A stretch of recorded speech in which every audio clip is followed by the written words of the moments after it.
Trollers ని చూస్తుంటే చిక్కుగా ఉంది. డాకు మరో సక్సెస్ ఈవెంట్ లో సంగీత దర్శకుడు తమన్ సంచలన వ్యాఖ్యలు చేశారు. ముందు మాట్లాడడం సినిమా గురించి మాట్లాడకుండా ట్రోలర్స్ గురించి స్పీచ్ మొదలెట్టారు. తెలుగు సినిమాని ట్రోల్ చేస్తున్న ట్రోలర్స్ ని చూస్తుంటే భయంగా ఉందని ఆయన, అదే విధంగా సిగ్గుగా ఉందని కూడా ఆయన కామెంట్ చేశారు. ఎప్పటి నుంచో ఉన్న లెగసీ కంటిన్యూ చేస్తూ ఇప్పుడు Telugu cinema flying high zone లో ఉందని, షైన్ అవుతుందని అన్నారు. ఇలాంటి సందర్భంలో తెలుగు సినిమాని కాపాడడం మనం అందరి బాధ్యత అని ఆయన అన్నారు.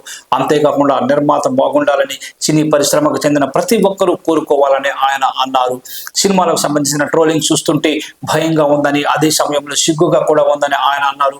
నెగిటివ్ ట్రోల్స్ వల్ల తెలుగు సినిమా ఇండస్ట్రీ పరువు పోతుందని పేర్కొన్న తమన్, ప్రతి హీరో ఎంతో కష్టపడుతున్నారు కాబట్టి ప్రతి హీరో ఫ్యాన్ కి ఎంతో బాధ్యత అయితే ఉందన్నారు.